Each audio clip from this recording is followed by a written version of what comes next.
우리는 누구나 특별하고자 합니다. 특별하다는 것은 보통과 다르게 구별된다는 것을 말하죠. 흔히 볼 수 없는 그것이 무엇인지는 알고 있어야만 특별함이 생깁니다. 처음 보는 것은 특별한 게 아니죠. 그래서 모르는 겁니다. 안녕하세요. 믿을만평 85회차 박정수입니다. 깊어가는 가을만큼 구독, 좋아요를 깊게 눌러주시면 감사하겠습니다.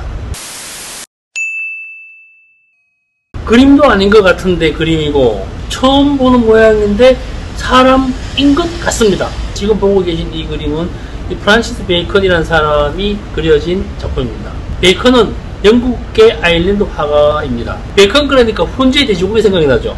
그러면서 16세기에 살았던 프란시스 베이컨과 혼동하기도 쉽습니다. 20세기 화가 베이컨은요, 16세기 살았던 배다른 니콜라스 베이컨의 후손이라고 합니다. 베이컨의 그림들을 보고 많은 사람들이 이런 얘기를 하죠. 보고는 쉽지만 그러고 싶지 않은 배기스러운 작품이다, 이런 얘기를 많이 합니다. 그럼에도 불구하고 베이컨의 그린 프로이드를 그린 3면화가 있습니다. 이 작품이 2013년 경매시장에서 무려 1,500이 넘는 작품에 낙찰되기도 합니다. 영화가 있습니다.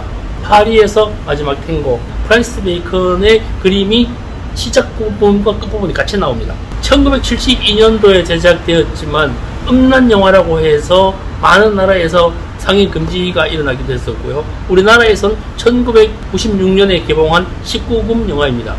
우리나라에는 마지막 황제라는 영화로 알려진 베르톨루치 감독 영화로 폴이라고 하는 남자 주인공으로 분한 말론 브란도가 나옵니다. 지금 세대는 잘 모르지만 말론 브란도 그러면 50년대 최고의 미국 멋쟁이 배우였습니다. 도입부에는 흰 셔츠만 입은 반나의 남자가 오렌지색 매트리스에 누워 있습니다. 털복숭이에 풍채 좋은 남자의 얼굴은 그냥 고깃덩이처럼 일그러져 있습니다. 영화는 베이컨의 작품을 지나 서서히 도시를 비춰줍니다. 그러면서 남자와 여자가 나타납니다.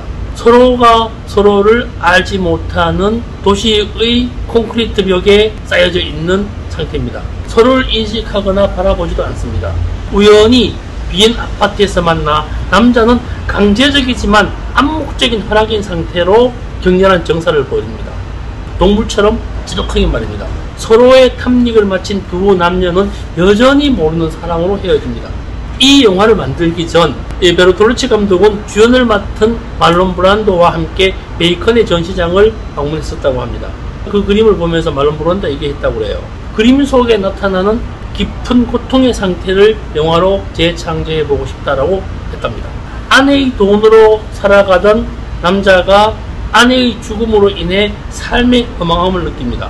40대 중년 남성입니다. 영화 감독을 애인으로 둔 젊은 여성은 일시적 공허함을 해소하기 위해 어떤 중년 남자를 만나 정사를 통해 인간관계의 무미건조함을 쥐락스럽게 필름에 담아냅니다.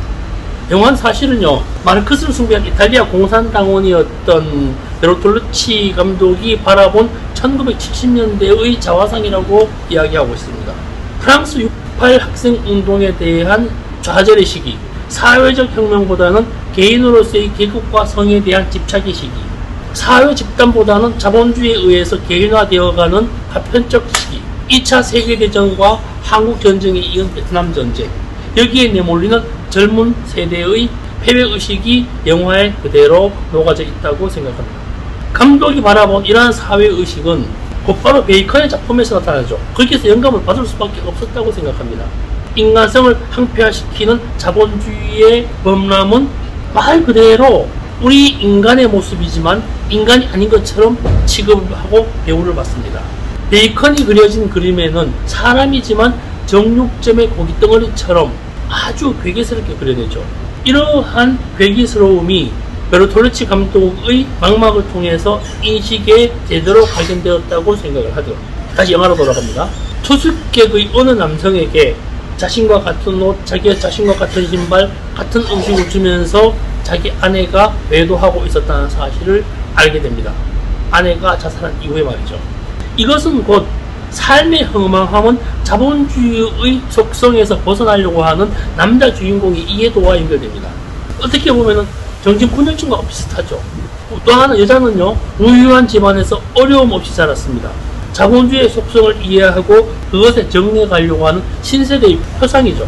남자가 서로 모르는 상태로 살다가 연애를 하고 정사를 벌이다가 여자에게 말합니다. 자기 이름을 밝히고 결혼하자고 얘기를 하죠. 그랬더니 여자가 그럽니다. 그건 싫다. 그럼 도망을 가죠. 도망을 가 남자가 여자의 집까지 쫓아옵니다. 여자는 총으로 그 남자를 살해하죠. 그러면서 말을 합니다. 모르는 사람이야. 쫓아와서 강간하려고 했다고 말할 거야. 이름도 알지 못해. 이러면서 영화는 서서히 박을 내리면서 다시 한번 베이컨의 그림을 보여줍니다. 70년대 유럽 사회의 불안과 자본주의에 대한 개인적 견해, 편집증과 분열증, 만연한 사회에 대한 불신, 이런 것들이 명확히 들어가 있는 영화라고 생각을 합니다. 딱 보면요, 베이컨 작품스럽습니다. 보기에는 포르노스럽지만 너무나 사회적입니다. 날씨가 참 좋죠. 삼청동에는 친절한 정수아트센터가 있습니다. 친절한 사회적 거리를 두게 하면서 방문하시면요, 방문께 거리 둔 상태로 맛있는 커피 한 잔 대접하겠습니다.